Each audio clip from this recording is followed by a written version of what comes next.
Transport Malta nedit konsultazzjoni pubblika b'att regolamenti ġodda bilan li aktar persuni jażlu servizzi ta' taxis u karozzi li jakkomodaw iżjed persuni f'daqqa minflok jużaw il-karozza personali tagħhom.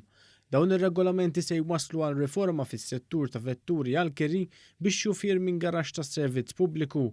F'konferenza tal-aħbarijiet li matula nataw id-dettalji tar-regolamenti l-ġodda, il-Ministru għat-Trasport Ian Borch qal li riforma se twassal għal titjib fis-servizz mogħti mix-xufiera u biex taqta' ċertu abbużi li qed isiru minn xi operaturi. Għandek operaturi li joffru servizzi permezz ta' pjattaformi elettroniċi u ta' teknoloġija u l-innovazzjoni li tant huma preżenti fil-ħajja tagħna. Dawn irridu nirkonoxxuhom u rridu nirregolawhom.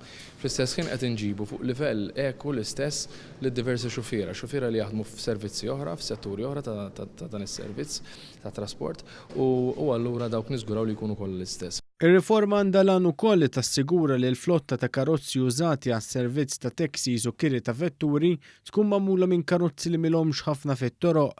Għalhekk tipproponi li vettura ma tistax tintuża bħala taxi għal aktar minn 15-il sena, filwaqt li karozzi tal-kiri ma jistax ikollhom iżjed minn 10 snin. Bħalissa hemm irreġistranti 19,000 karozza mal-fuq minn 800 operatur. It-tibdil se jagħti l-opportunità li x-xufiera li jkunu impjegati ma' iktar minn operatur wieħed, dan filwaqt li xufier ma jistax ikun impjegat għal rasu sakemm ma jkollux liċenzja ta' operatur. Il-liċenzja tinkorpora fiha l-garaxxijiet kollha li jkollu l-operatur. Regola ġdida oħra proposta hija li kull karozza misjuqa minn xufier trid tkun magħmra b'apparat ta' tracking u kull operatur se jintalab iħallas €200 għal-liċenzja kull sena b'kull operatur ikollu minimu ta' vettura waħda. Dan mhux l-istess għall-operaturi ta' kiri ta' karozzi fejn il-minimu ta' karozzi li jrid ikollu huwa 5, dan sabiex ikun assigurat li l-konsumatur jingħata l-aqwa servizz.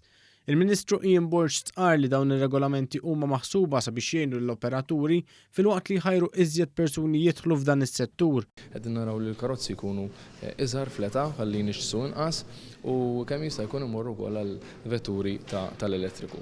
Ovvjament dan kollu jwassal sabiex ikun hemm iżjed operaturi, iżjed kompetittività, prezz aħjar sabiex ikun hemm alternattivi ta' kif qed jivvjaġġa minn post għal ieħor.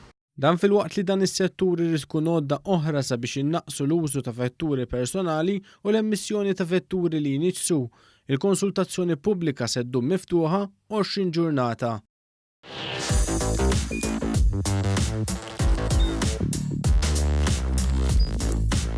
Idħol fuq one.com.mt u hemmhekk tista' tara l-programmi kollha li jxandru fuq One permezz ta' One Play.